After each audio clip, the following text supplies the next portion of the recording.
Hi, y'all. This is Kristen Chenoweth. Hi, I'm Gloria Stefan. This is Sarah Bareilles. Hi, I'm Patty Lapone. This is Lin-Manuel Miranda. You're listening to the Broadway Podcast Network.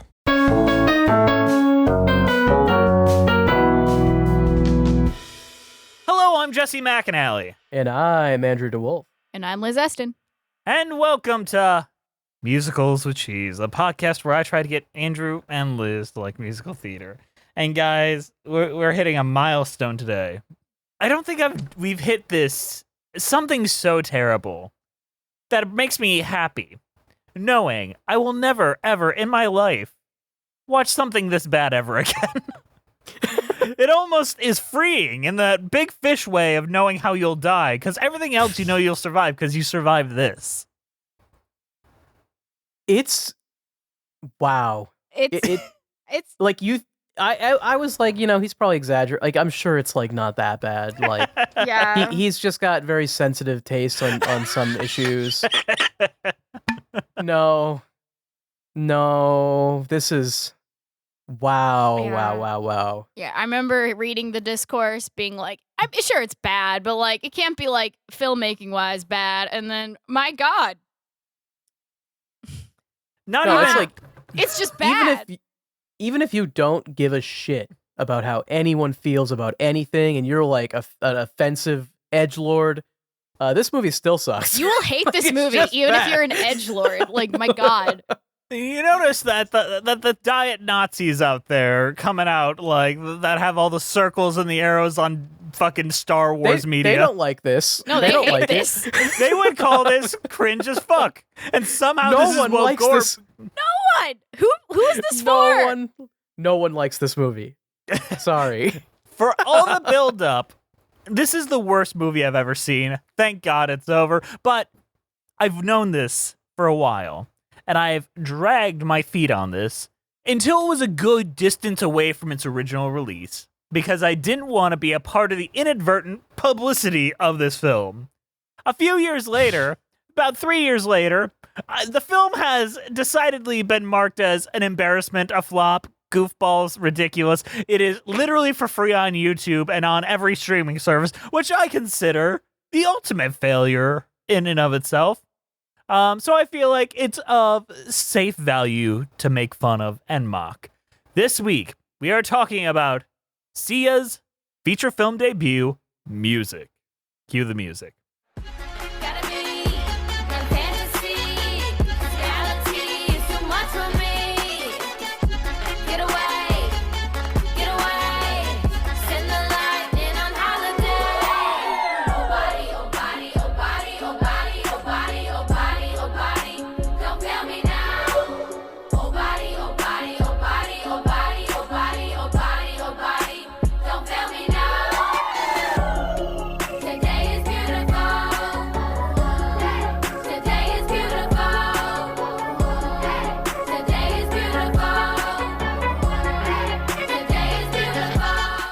So Music is a film written by Sia and Dallas Clayton, with music and lyrics by the pop star Sia. Based on the nonsense going on in Sia's brain, Music was released in Australia on January 14, 2021 by Studio Canal. In the United States, it was released on select IMAX theaters for one night on February 10, 2021, and was followed by a premium video-on-demand release across the country on February 12th.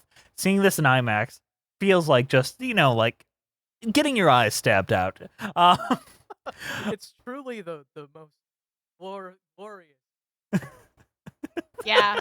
You want to have a bad night? Do that. You want all five senses to be destroyed at once? The only way that could go badly, for even worse, is just getting COVID in that theater because it's 2021. Oh, God. Upon its video-on-demand release in the United States, IndieWire reported that the film was showing little initial interest despite its $6.99 price. The plot of Music: Zoo, spelled Z-U, is newly sober when she receives the news that she is to become the sole guardian of her half-sister named Music, a young girl on the autism spectrum, I guess. The film explores two of Sia's favorite themes: finding your voice and creating family. Also, I just want to point out her name is Kazoo, spelled Kazu. Cause Kazoo makes music. Get it? Music. There's so much to talk about here, and I don't know where to start. Like, I know once we dive in, we're kind of in the roots already. We gotta start with the production first. Also, Like, we I just have want to to start at the top here. Maddie Ziegler was 14 when they made this, so if you harass her for this, go fuck off. Like, she had no control over this. So, But also, there's a whole nother thing with her, but like, don't harass her about this. Yes, I don't think many people have. I feel like most people have been fairly reasonable. But there's some about bad that. eggs on the internet. I just want to say that off the top. Yes, Sia deserves all. You know what? Any adult involved in this, I'm gonna add to the blame list. Any grown adult. So this film was put into production around 2015, and if you actually look at the release date versus when it was shot, that's pretty wild. Sia developed this after coming out of AA and meeting someone in her AA group that reminded her of the character that would become music, who she wrote the music about, wrote the film about. They shot it in 2017, and basically in secret, which is why Kate Hudson, in many interviews in 2017, had a shaved head. She didn't originally have songs in it, but then they added $10 million to the budget if she'd put songs in it, which is why they feel shoehorned in as much as they do. Immediately once the plot came out, a lot of people in the autistic community started saying, Sia, it's a bit weird that you're putting a non-autistic person into an autistic role. And then she got very vitriolic and immediately ridiculously aggressive toward them. If only they knew. And that's before any of the footage from this film came out. Oh, and they, Lord. Oh, Lord, Lord. Footage. Sia, like, for example, one Twitter user said, several autistic actors, myself included, responded to these tweets. We said we could have acted on short notice. These excuses are just excuses. The fact of the matter is zero effort was made to include anyone who is actually autistic. To which Sia replied, maybe you're just a bad actor. Classic. Hit him with the "you're just bad, bro." Well, It's a meritocracy, bro. Well, she also said she did cast an autistic person, but it was too difficult to work with them, so she just cast Maddie. I will say, I think that's just a lie. I think she made that up, but that's what she claims. That claim is almost worse than not even trying to begin with, to be honest.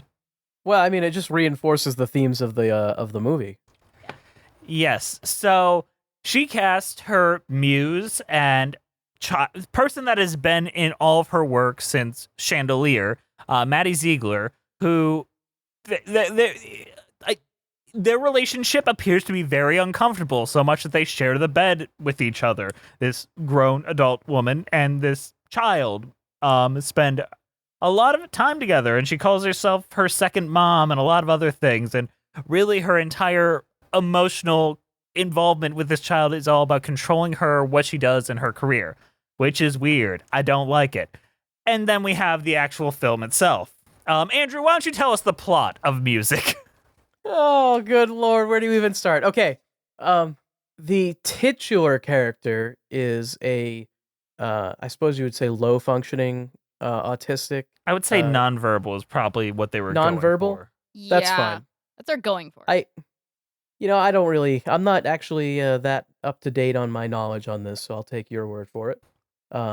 It's a nonverbal autistic person whose caretaker, I believe, dies at the beginning, or Yes. something of that nature.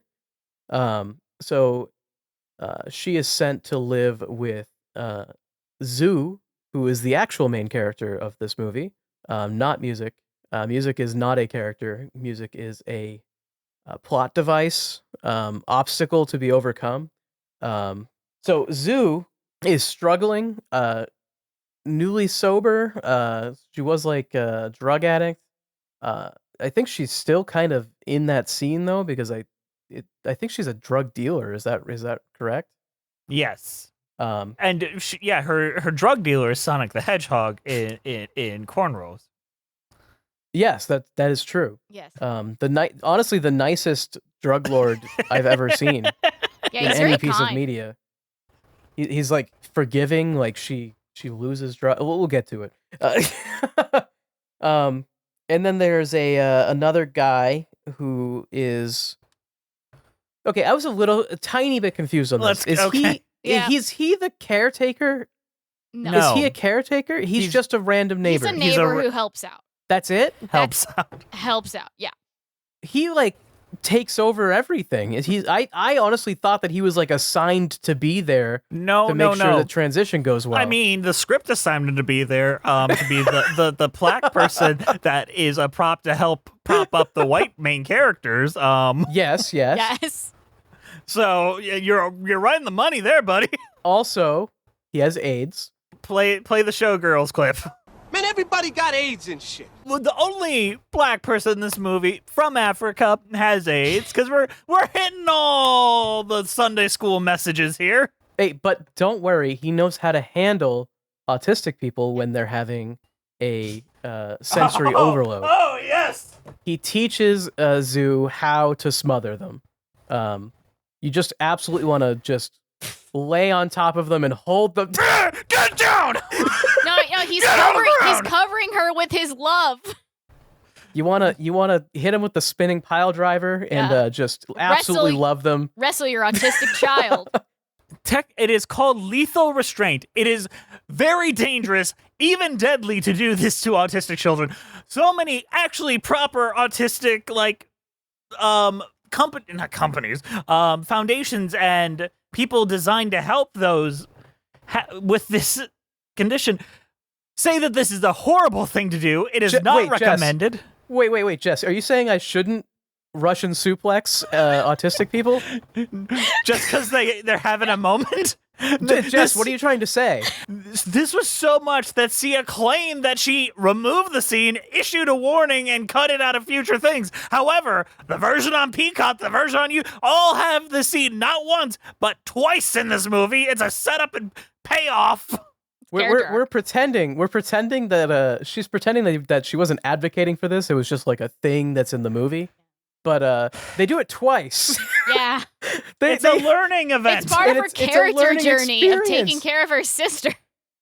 She learned how to pin her to the ground. How helpful. The first time the guy does it, and then the second time he's like, "No, I can't do it. You have to do it this time." And then it's really like, wow. Also, the second time they're in public, so people are watching this happen. And it's on like hard concrete. Her head's like moving all around. It's really, really fucking bad. disgusting. It's really bad. Really bad. Yeah. So I mean, obviously, don't fucking do that. Yeah. I mean, just like I don't even think we need to like say that, but obviously, don't do that. Yeah. Don't restrain autistic children. Like, don't restrain do that to people. anybody. It's that's a weird thing to do in general, but like obviously if someone's having like a meltdown of sorts, like that is not a good thing to do. Yes. No. While we're talking about this character, you brought up that she is not a character. She is basically a prop, not much more than a pet in a character. She is seen as nothing but something to prop up our main character, Zoo, and nothing but a burden and a thing to overcome. She has no wants, no needs, no thoughts, no emotional drive, nothing complex going on aside from dance, bright colors, fun time. There's bright colors and a party in her head at all times. Yeah. She's constantly either smiling and like dazed and confused and has no idea what's happening, or she's causing a problem that the main character has to deal with. And Sia is quoted saying she wanted to harken back to films of the mid to late 20th century that represent this, such as Rain Man and Forrest Gump. And I know, Andrew, you've never seen either of those. I haven't seen either of them. I know a bit more about Forrest Gump than I do Rain Man, but I have not actually seen either of those. Well, neither of them, I would say, are like perfect representations by today. To the credit of both of those films, Raymond and Forrest are characters with thoughts, agency, goals, and they drive their own story. And you understand every part of them. You have not only empathy, but an understanding for their needs and what they want as characters, which is why they are compelling and why both actors won awards for those roles. Dustin Hoffman for Rain Man specifically worked with many autistic actors and spent years trying to figure out the performance that would play empathetically. While Forrest Gump is not about a strictly autistic character, he is more of a just traditionally developmentally like low functioning. He is still very much full of pathos and energy, and I don't like either of those movies, so I find myself in a weird place defending them, but music is nothing as a character. No. Literally, the movie is just about Zoo, and music is just the titular character who does basically nothing, like because like they pick and choose how functioning she is. Like, she is able to brush her teeth, dress herself, all these other things, and walk the streets alone.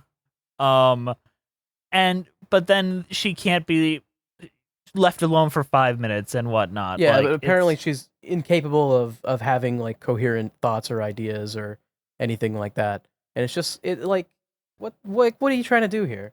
And while you were watching this, Andrew, you texted me like, this feels like a film where you would need a representative from a proper accredited foundation for autistic people giving notes on set at all times to best know how to represent this. And I know we said don't pick on Maddie Ziegler. This performance, like it or not, as directed by Sia, is not good. It is deeply offensive, and it is the performance. What it actually reminded me of, and it's not like a good thing, obviously, but it reminded me of when I was in like middle school and people would pretend to have like a mental problem, and people would do the mocking like thing. Or a more recent example, when Donald Trump made fun of that reporter back in 2016 or whatever, and there was that clip of him. It's like it's that kind of like mocking performance, like pretending, but not even in not even in like a respectful, like actually trying to pretend. No, it's just like, I'm making fun of you. That's what it feels like. And then comes the question: if we have a film that seems to be making fun of the target audience, I would assume, of autistic people, it shows ways to physically abuse them in a way that could be deadly. It openly mocks them, and truly, it's just like it's a disgusting, unpleasant film with disgusting, unpleasant things in it. And on top of that, it's not even a good film or a compelling story. No, we didn't even get to the real story, because honestly, not that much actually happens. Meandering. There's like a side plot. There's a side plot with the guy. He's like teaching boxing, and there's a kid who doesn't like fighting and just wants to like hug people, but his father is abusive and accidentally kills him. Spoilers. Which has no consequences on any of the main characters, really. Yeah. It just kind of happens, and we're just meant to, like, I guess, sit with that. I don't know. And then Andrew, you're forgetting the most important part of that. He was an Asian boy, and when he dies, music sees him in her music world, and he's riding a rickshaw because Asian. As you do. Then the main plot is she's like involved in dealing drugs, and she's trying to like make a bunch of money. I think she wants to like leave. I can't remember. She wants to go to Costa Rica because she wants to buy a plot of land and live the dream, and so she wants to get rid of music as quickly as possible, essentially. Yeah. So she's trying to make a ton of money really fast, but music has a meltdown, and she loses. Oh no, she gets stung by a bee. She doesn't have a meltdown. Not a meltdown. She is stung by a bee, and she's allergic. Yes. But that causes Zoo to... I mean, either way, it's music's fault. Music is just serving as another another point of obstacle in the story. Yeah. Also, one thing I do know about, to just go offside for a second. One thing I do about Ziegler's prep for this, she was told to watch autistic freakouts on YouTube in prep for this. What the fuck? Apparently, that's what I heard. I heard that in a couple YouTube videos about it. I don't have a concrete source on this, but apparently that's what she was told to explore. I hope to God that's not true. I hope to God that's not true, but that's what I've heard from a couple sources. I would not be surprised. Watching the interviews I've watched with Sia, that sounds right like the shit she would do. Yeah. And now that I've seen the movie, honestly, it makes sense. That's just kind of disgusting if that's the case. But anyway, back to the plot. Yeah, watch people when they're at their very worst to see how to portray them. Empathetically, of course. Yeah. That's great. I know we're still going into the plot, but I know this film is controversial, especially regarding this, but Tropic Thunder, in its representation of able-bodied actors playing quote-unquote neurodivergent actors with Simple Jack, it is literally not the making... word they used. No. Not the word they used at all, but yeah. No, but it is 100% showing the ego of neurotypical actors thinking that is an easy case for Oscar baity awards, which this 100% feels nothing but able-bodied people trying to use this for Oscar This awards. is the first movie to be nominated for a Golden Globe and a Razzie in the same year. I messaged you and said that Tropic Thunder handled this issue better than this movie. Which yes. is really saying something, because when Tropic Thunder came out, it was in hot water for not handling this issue very well. And I'm not even claiming it handles it well. It but doesn't. I mean, it says the word that you probably shouldn't fucking say. But I say when I text you, it's actually really boring when I text you. So. Wait, what'd you say? I just remember. said music is so fucking bad out of the blue, and I only was 15 minutes in. I was like, I already want to die. You didn't even get to the AIDS twist. I know. But I got the African guy, and I'm like, no. Jess, I got to the part where we saw music like for the first time, and I was just like, oh, wow, what a performance! This movie's boggling. Okay, the plot we're missing it. The bee sting happens. Zoo loses all of the drugs. Oh no, she can't sell her drugs anymore. Drugs are bad. She gets really drunk and is like the big sad, and then she gets better, I think, and the drug guy forgives her. She tries to seduce Ebo, who is the African guy with AIDS. In her own words, I don't care about AIDS. I don't care. It's very Rent-esque. Yeah, it's very Rent. And then she's like, wait, I shouldn't have seduced my friend who also happens to be African and has AIDS. Anyway, I'm gonna go be sober now. And then it's a montage. So and she gets sober and she gets help taking care of. You guys are forgetting the most important scene. Most. Is it the Sia scene, which happens out of the blue and for no fucking reason? No, it has a reason. Let's not pretend it does. But it's there's stupid. a reason. Like there's a reason. There's a reason that there's a tissue box next to everyone's computer, you know? Like, there's a reason for it. So remember the drugs that she lost on the park bench? Well, she has to meet with the pop star she was getting it for, and it's Sia, the director and co-writer of this film, playing herself as the pop star that needs the drugs. Why does she need the drugs? Because an earthquake happened in Haiti and they're not getting drugs fast enough. So me, the greatest pop singer in the world, is getting street drugs to Haiti for the earthquake. She's legitimately credited as Pop Stars Without Borders, and that's not even a fucking joke I'm making. She's credited as Pop Stars Without Borders. She might be the most liberal person ever to exist. I swear to God. Like, the level of, like, self-aggrandizing and patting yourself on the back while also, like, not giving a shit about any of the issues you're discussing and being told that you're wrong on those issues by the people directly affected by them and then going, no, fuck you, I'm right. Yeah. Like, it's like, it is peak liberalism. It's very good. So bad. It's so bad. That was the moment, the first time I watched this movie about 2 years ago that I was like, I can't do this anymore. Like that was the moment I stopped. I was like, you gave up on the movie? You just gave up on a movie you found? You didn't get to the part where we find out about the AIDS or anything? I didn't. That's right after that scene. You almost made it. Yeah, you almost made it to the AIDS scene. And then I tried it again. And let's be clear. I want to make this very clear. We have never paid for this movie. There is no part of us that gave money to see for this. Yo ho, piracy is fun. So at no point did I ever pay for this. Nor should any of you. Nor should any of you pay for this. Honestly, you shouldn't watch this. No. This isn't funny, but we're laughing because it's like so bad. Yeah. But watching it, it's not funny.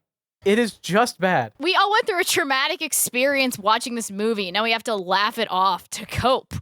Yes. If you're looking for like The Room or something like that, I'm sure we can all offer you suggestions. Yes. Watch The Apple. The Apple's fun. The Apple is fun. Watch Samurai.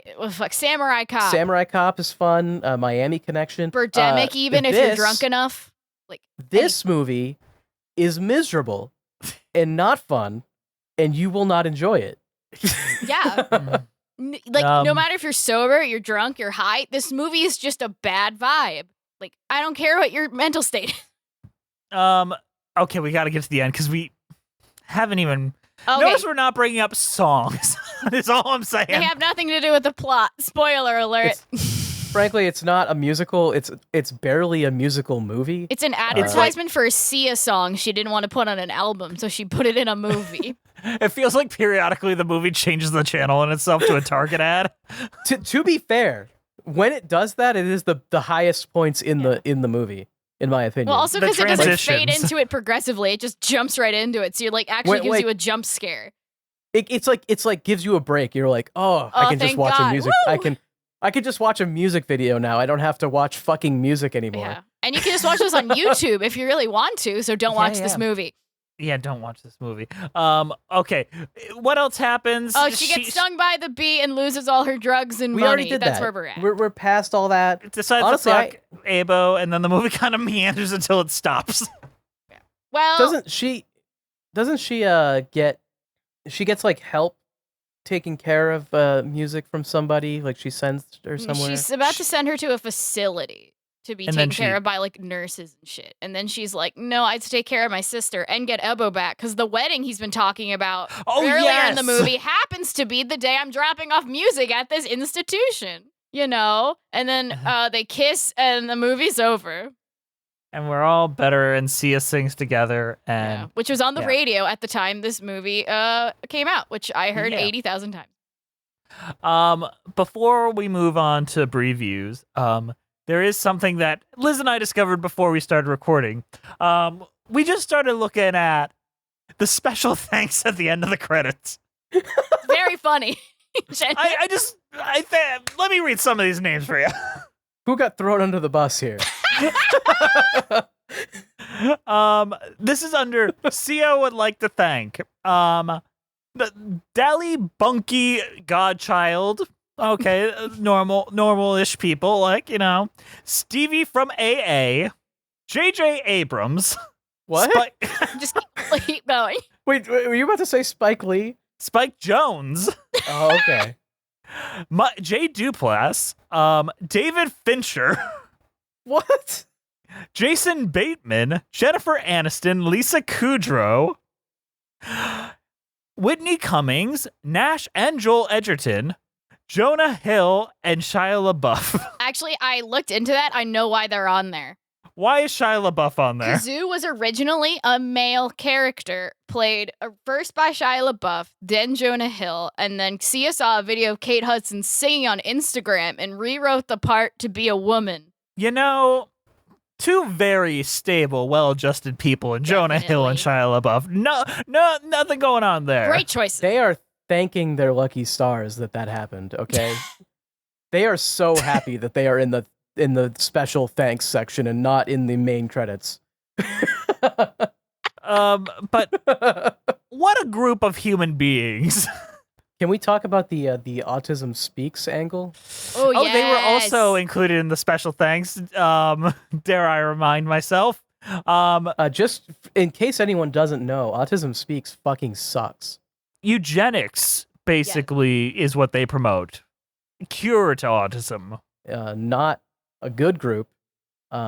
Although their values, I would say, match up pretty one-to-one with the things being promoted in this movie. Autistic people as a burden to their caretakers. But I loved Sia's response. She thought really hard about this. Someone was like, I'm really concerned about your collaboration with Autism Speaks. Have you heard about what they've done? Plus a link to their article. And all Sia replied with was, shit. And that was that. What? What? And then I think she said later, I'll look into it. And that was about the last of it. So what has Sia been up to lately? Basically doing the same shit she always does. Like, this really didn't have much more than a speed bump on her career. Sia released music a month ago. That's kind of incredible that you can release something this horrendous and offensive and disgusting and then just go about your day. Yeah. She also gave money to Survivor contestants she liked at the end of every season, except for this season. She hated the season so much she decided to stop giving them money. Sia, on a personal level, seems like a really bad person. Yeah. Yeah, she generally probably is. And if you want to just try to look up the Maddie Ziegler shit, I mean, we could go, that's a whole another podcast. Yeah. We're not going to go into detail, but it's a big issue. Yeah, do your own research, kids. Also, she appears in Annie 2014.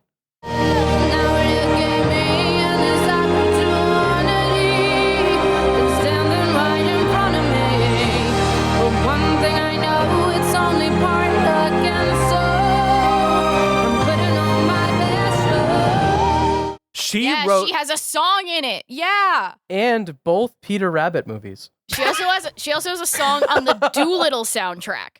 Doolittle was the last film really to be released before COVID, and I think that and Cats 2019 are part of what destroyed humanity. Speaking of destroying humanity, how about we compare our opinions to those of the real critics over on Letterboxd.com? It's the Letterboxd game. 1 star, 5 star, where I read Liz and Andrew real reviews from Letterboxd.com, and they got to tell me whether it's a 1 star or a 5 star. I'm scared of this. All right. Andrew, are you ready? This is going to be easy because they're all 1 star. They're probably all bad, right? Are there any positives? He can't say. We'll find out together, kids. Andrew. Yep. Few films have made me want to vomit more. Dan, did you write this one, or is this just everyone else? Yeah. It might just be everyone else. We're going to say 1. That is a 5 star. I think I still had a pretty good guess, though. My conspiracy for these sometimes is Jess just writes these reviews to trick us that instead of finding false. actual reviews. No. I know he doesn't, but it's my fun conspiracy theory in my head. You can check me on Letterboxd. I know. Control F that shit. I make those, so I know. Liz. Yes. Gave me autism, parentheses. Colon parentheses? So a happy face. Sad face. Oh, sad face. Okay. So gave me autism, sad face. 1. That is correct. Andrew. Yeah? Eggs are not featured as prominently in this film as they are on the poster. Is this a review for music or for Peter Rabbit? That's for music, but... Porcinos dos. We're going to go with 1. That is a 5, Andrew. I think you might actually be lying, but that's okay. That one I'm actually not. Am I actually doing well? Oh my god. So you were in the first one. Liz. Yeah. It's a disaster. 5 stars. That is correct. Andrew. Yep. Impressive that Sia was able to end both cinema and music all inside 2 hours. Not to mention, this movie is nearly 2 hours long. It does not need to be. I'm sticking to my guns. It's a 1. That is correct. Can't trick me. No mix-ups here. All right, Liz. Yes. Haven't seen it. 5. That is correct. That's my favorite review so far. I mean, That's the only person who could give it a 5-star. Yeah, you haven't seen it. Andrew. Yep. Who the fuck names their kid music? Who the fuck names their kid Kazoo? 1. That is correct. And Liz. Yeah. Last one. Ooh. I'm in awe. 1. Perfect game. Good job, Liz. Yeah! All right. Well done. Well I played. did it. 0 out of 10 to everyone. Let's move on to the music. No pun intended. But first, we got Patreon. So we'll see you in a second.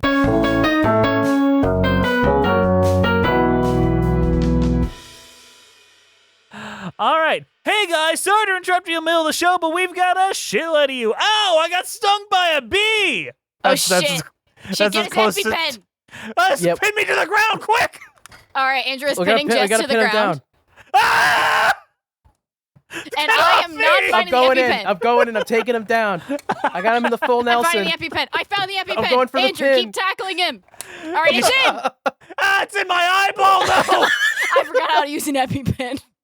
Oh, you put it in my other eye. Oh, how did I do that? This is how I die like Macaulay Culkin in My Girl. Quick, Or that he's guy in struggling My Girl still. 2, Kick I him, think. kick him. I didn't see My Girl 2. I don't know how to transition from that to our patrons, but we have this wonderful thing called Patreon where you get some cool content. I'm doing some videos on there. In fact, I'm thinking about doing a little video where I revisit my old Jess World content and make fun of it for your very eyes, only on Patreon. I feel like that'd be good cringe content. You still have access to that? Yeah, do you have those? I have the raw files. You still have all the raw files. You have all the files of your old videos. Yeah. Also, do I want to say that one? So this is a sad thing. I've deleted a lot of them, but I realize archive.com exists, and you can still look at a lot of them. A lot of them that I would rather you didn't. Oh no! Oh boy! You should not have said that. You should not have said that. I can edit that out of the episode. Maybe people don't need to know that. Yeah, maybe people don't need to know that. But yeah, we'll be doing that. And also, Andrew, if you look here, one of our new patrons, Catherine Shawcross, they are at our highest tier of $100, which means they can make you say words every week. And right at the top of that, they have a very interesting accent, and I feel like it would be funny to make you say this, so that's what they're making you say. All right. Do they want me to just say it normal, or should I try to do something? I don't know, Andrew. I think it's up to your interpretation as the actor. All right. Sappening lad? That's boss, that. I'll have a chicken teriyaki and a can of Coke. Perfect. Our current patrons are Danielle Renix, Justice Stampede, Ewan Cassidy, Monica Thoreau, Brent Black, Nathaniel Stacey Coombe, Mary Lou Choquette, John Vanals, Russ Walker, Musical Hell, Emily Gracie, Kyle Summers, Janae C, Scootin' the Technicolor Dreamcoat, Nothing is Certain Except Beth and Taxes, John Vanals, Thespian, Mitchell Young, Chai Teacup, Chris Marcotte, Kiji Marie Anastasio, Trevi Joseph, RJ Noriga, Julia McLennan, Joe, Bjorn Hermans, Toriana Frazier, Sammy the Adequate and Mount Jacobson, Kaylee Blazier, Villainous Miss, Sofiana Ali, The Omega Geek, Paige Pearson, Maddie Wargle, Elisa Erdman, Anna Loskatova, Sarah Den Bleckyer, Evan Ball, Zachary Perez, Mara Marasso, Mara, Lisa L., Possessed Washing Machine, Nick Roten, Puffy Boy, Sydney Hicks, Anna Beal, Billy Clifton, Gold-Plated Kiki Mora, Julia Baldzerdaughter, Emma, Kara Balda, JRL Studios, Joe St. George, and Catherine Shawcross. They all give us a little extra financial support that helps us keep the lights on here at Musicals with Cheese and keeps me looking through my EpiPen stabbed eyes at these names. Don't ask about continuity in this world. It doesn't exist. I think that's all we have for you, so let's get back to the show.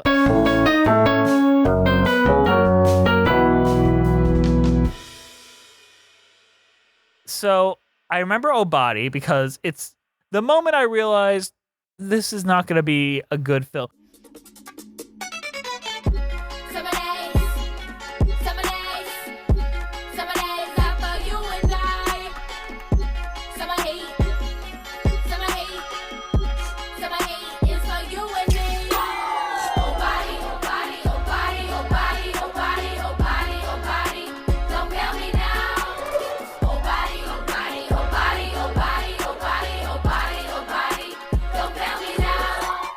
she's in a cheese room, like a cheese maze, with immediate flashing lights and overstimulating colors, which I don't know about you. I've heard it said that by a lot of autistic people that this would be overstimulating and deeply uncomfortable for them to watch, which means the message of your target audience and character is missed and really not designed for people on the spectrum. I mean, it's also it's a music video. Like, it's just a random music video at the top of your movie. It really has very little to do with the subject matter of the movie, other than maybe trying to be overstimulating and make you feel overstimulated. But that's not actually a good thing in the context here, as you've already said. You're literally doing the thing that your target audience doesn't want. Yeah.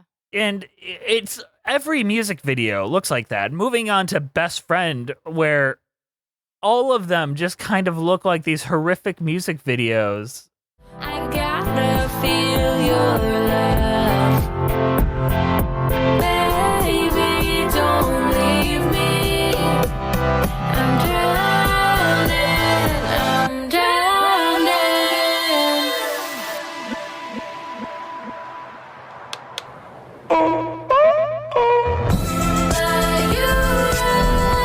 Here you come into my arms.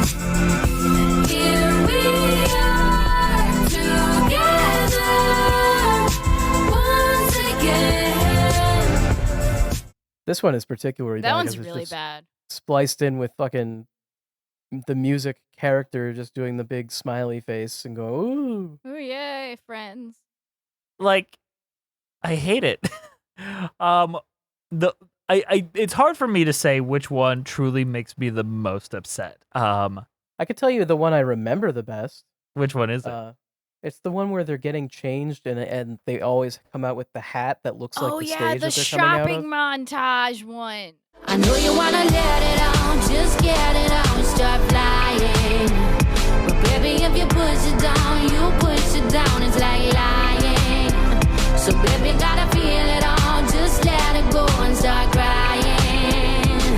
And baby, I'll hold you, yes baby, I'll hold you good. You need a little bit of love tonight, and baby, I got it. You need a little bit of hope and baby, I got you. You need a little bit of eye to eye, and baby, I'm buying. We need a little bit of love tonight, a little bit of love tonight. This is at least a music video, though. It's like that's a fun idea. Like, she comes out and it zooms back in and she comes out again. Like, that's at least a concept. Yeah. The one that I always return to, and I don't think it's even because I like the song, it's because it reminds me of Teletubby nonsense, and that is 1+1. Get a girl, get a boy. 1+1, take 'em right down to the shore. 1+1, give you all and give some more. 1+1, let the music free your soul. 1+1, swing with me through the light. Home if it's just one night. Home if it's just one night. We live for the beat. Baby, you're all I need. Baby, you're all I need. The catalyst for this is they were having a pool party, and then they have a music video where they wear big butt diapers and bounce all around with water. Yeah. Yeah. It's a concept, but it's bad. Well, this also introduces the issue of, like, Maddie Ziegler doing these is kind of compelling because she's a professional dancer who's, like, actually pretty good at her craft. Kate Hudson, not a professional dancer who's pretty good at her craft. Why is she wearing, like, a fucking sumo diaper? Like, what is going That on? diaper's really ugly, too. And then you also got someone who's, like, a good singer with, like, Leslie Odom Jr., who I think is very bad in this movie. Like, this might have killed his film career, in my opinion. But he was also literally given a pile of diarrhea to work with. So he could have said no. But like, so, pile of diarrhea. His main song is him doing fake sign language, wearing oversized pants on a treadmill. There's no sound now in the quiet. It's just me and my thoughts. And they scream out saying nothing. And I'm bound up. My last penny, lover left me. Thought I died, I ended up in hell.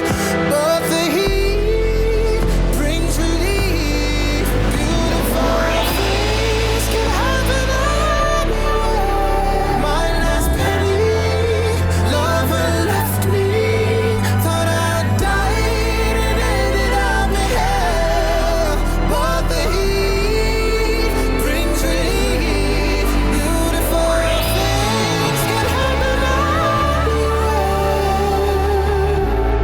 Make it happen anywhere.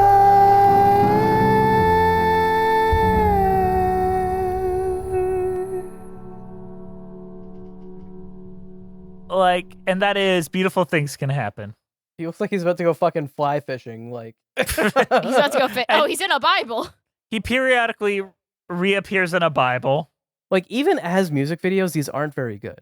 Like, even just looking, because they're all kind of the same too. It's just these, like, you have one background color, and then like something surreal is happening in front of it, and that's about it. Sia's actual music videos from when this movie is being filmed are more compelling than any of these. Like, I'm pretty sure one of her music videos is the same budget as this film altogether. 100%. I mean, like Chandelier feels more high budget than this movie because they use the budget well. So since we can't, I think we agree. Like, the shopping montage one is probably the best music video. I vote 1+1 as the worst because that one just truly drove me nuts. The design of it, the bouncing children in balloons. Yeah, and I mean they all have the same problem too of just none of them have fucking anything to do with this movie. Yeah. Essentially, like. Oh, go ahead, Andrew. Most of the songs are framed as just a dream sequence from music's perspective, because music, the character, is also always wearing headphones and listening to, I assume, music. I think so. It's also I think it's like a sensory thing, so there's not always something playing, but it makes the noise less aggressive. That's what they explain it, I think. Yeah. So it is always shown as being like plugged into like a tape recorder or something. Yeah, like an iPad or something. Yeah. Kind of unclear. 0 out of 10, don't like. So, what is our overall thoughts on Sia's music and our cheese ratings? Andrew, start us off. No, this fucking sucks. Like, this is genuinely bad in many ways. Like, obviously there's like it's kind of just flat offensive in just how ignorant and little it gave a shit about the subject matter of the movie, which is ridiculous because this is the entire movie. It's like you couldn't be fucked. You couldn't be bothered to do any fucking research and get this even remotely close to right. This isn't like minor nitpicks. This is like you have no understanding of these issues whatsoever, and you did not care. You just did not care, did not put in any fucking effort at all to even attempt to pretend you gave a shit. Like, and then to cameo in the fucking movie as the director and be like the good person. Holy fucking shit. It's so out of touch and fucking what the fuck is wrong with you? Honestly, like I don't really know that much about Sia, but after seeing this, I have no respect for her. Like, just frankly, there's just I don't know if she's like releasing hits or whatever every day, but no respect. Like, you couldn't be fucked. And then her response afterwards as well, where she just gets defensive. It's like, holy shit. But then, like, beyond all those issues, let's pretend that you don't care. You don't care. You're just an edgy motherfucker who just doesn't give a shit. Right? All right? The woke crowd ruined this. Great. Excellent. You don't care. You can look past all that. It's just fucking boring. Nothing fucking happens. Like, there's no compelling plot elements. There's shit that just happens and then just goes away. Like, why is there the kid that does the boxing and doesn't want to box and then dies and then What is that even fucking there for? What, like, why does the guy have AIDS? What does it fucking matter? It doesn't have anything to do with anything. It's they all wanted fucking pointless. Oscars, Andrew. It's all fucking pointless. So even if you're not offended and you don't care, and in fact you like that it's offensive, that's great. You still won't like this fucking movie. Like, it's not even for you. You know, it's that bad. So, I do want to add, or ask really, we're ones that famously claimed that Dear Evan Hansen was dangerous and offensive. I don't think you and I would be talking out of court where I think the writers of Dear Evan Hansen cared a lot more about what they were trying to do than the people that behind music. And had a lot more thought. The thing with Dear Evan Hansen versus this is, Dear Evan Hansen, I don't think was actually trying to be a portrayal of any sort of like autism or anything like that. I think it was just trying to be like a socially awkward kid. You know, I think that's what they were going for. Maybe that's not how you interpret it as a viewer, but I think the writers, that's probably what they were going for. This is very blatant what they're trying to portray, and they didn't give a fuck. You know? It's like you're going out there and you're like, I'm making a movie about this topic, and you're just flat out saying, I don't care. I don't give a shit. I'm going to make a movie about this topic, and I'm going to do zero fucking research, and I'm not going to ask anyone who's directly involved with this or directly affected by this or does advocacy for this or anything like that. I'm just going to make the movie, and if they get upset, I'm going to get mad at them. Like, you know, like, fuck you. That's all there is to say. It's so bad. It's so bad. Cheese rating? And again, Cheese? yeah, and I'm still talking about that aspect of it. Like, no, I'm like, but it's beyond that. Everything about it is bad. It's all bad. It's all bad. So, Jesus Christ, cheese rating. What the fuck cheese do you give this? Oh my god! I can't think of anything dramatic. So just it's stinky cheese that's actually gone bad and is no longer edible. So it just smells bad and is moldy, but you can't even eat it. I don't know. Like, it doesn't deserve good luck writing cheese. that, Juliet. Yeah, good luck, Juliet. It doesn't deserve a cheese. Like, for fuck's sake. All right, doesn't deserve a cheese. Liz. I know a fair amount about Sia going. Sia has written so many songs for other people that have been massive hits that her career was insanely prolific prior to this. Like, it's insane. Like, she wrote like multiple hits for Rihanna, like other like tons of other artists in the pop sphere she's written songs for. She's very successful. But my God, is this a piece of dog shit? Like, this is some of the worst filmmaking, writing.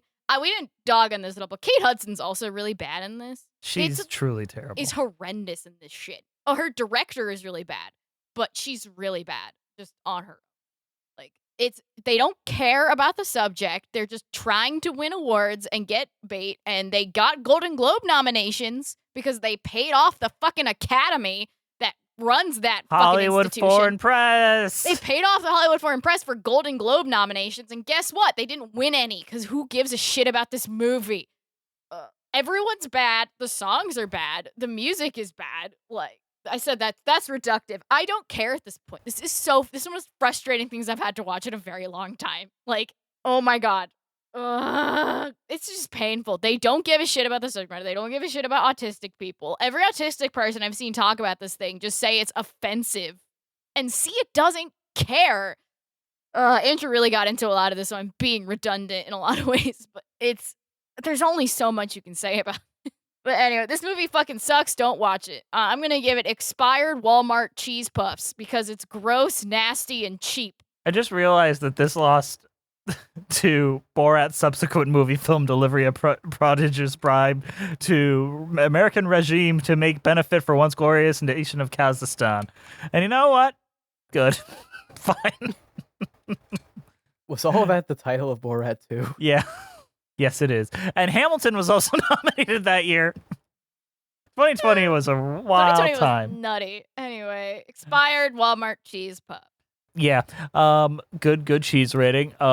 I hated this. I really hated this. 0 out of 10. Worst thing I've ever seen. I don't think anything will ever top this as far as how deeply incompetent every facet of this is, from the script to the storyboards to the final product to the score. I could not hate this more from my deepest soul. My cheese rating is zucchini cheese because zoo. All right. Thank you guys for listening all the way through this. I'm sure it got really ranty and a little bit on a pedestal, but fuck you. Like, we're wrapping up our show here, our original show in its original form. Let us be a little grandstandy. We're definitely not bit. writing out episode 299 in an aggressive manner. No, this You is gotta just give us this one too, because this is one of the worst things we've ever. This is fucking watched. horrendous. So if you let us rant and be redundant, Like this is probably the worst movie we've ever watched on the show. So most far. definitely. 100%. Like, Because honestly, I'm thinking of like what competes, and it's like We Will Rock You, and maybe Dear Evan did Hansen. you guys the watch movie, the like, Village Cats, People the movie? movie? no. Okay, that's the only other one I could think of that could be in contention. But yeah, as far as movies go, this is bad. This is the worst. Even the Dear Evan Hansen movie, I laugh and have a good time watching the Dear Evan Hansen movie. That's the thing. Yeah. Like most of the bad stuff is there's usually like humor, whereas this is bad in a way that it's just like ugly. Like, It's, I can laugh at the offensive. fact that it seems like Evan's gonna kiss his mom at any moment, but like, I Uh-huh. can't laugh at any of these other. And there's nothing funny about this. It just makes me angry. So yeah. Thank you for listening. Please follow us on iTunes and Spotify at Musical Streets. Leave us a review. Leave us a review on iTunes. Tell us how great we are. Tell Andrew what a big schlingy schlong he's got. Follow us on Twitter at Cheesy Musicals. The problem with Andrew's big schlingy schlong is it hangles on the water and he flushes. If he ever does a courtesy You flush, see, he kids, might. even when there's a woman in the recording booth, the men still become bros. I'm just talking about how big my bro's schlingy schlong is because he won't bring it Is up. you guys talk about when there's no women around? Like, how big your See dicks are? No, just how big Andrew's No, dick we is. just, we just show them off to each other when. Oh, that's what you guys do in their hangout. Got it. Cool. Andrew and I are just built different. We're on Twitter at Cheesy Musicals. We're on Patreon at Musicals with Cheese, Instagram Musicals with Cheese, YouTube page Musicals with Cheese, Patreon only podcast, Patreon with Cheese. Email us at musicaltheaterlives@gmail.com. Our keeper of the cheese is Juliet Antonio. There's some ASMR for you, Juliet. Hope you enjoyed that. This show is edited by Andrew DeWolf, and man, he's doing a great job. I don't know if you listened to our Do I Hear a Waltz episode, but man, he did some magic there. Truly. Our themes are created by Robyn, Nash, Value, Music Gook. Hey, thank you to the Broadway Podcast Network for having us on the platform and not kicking us off. All right, anything else we have left to talk about? I've said my piece. We're done. We'll see you next time on Musicals with Cheese.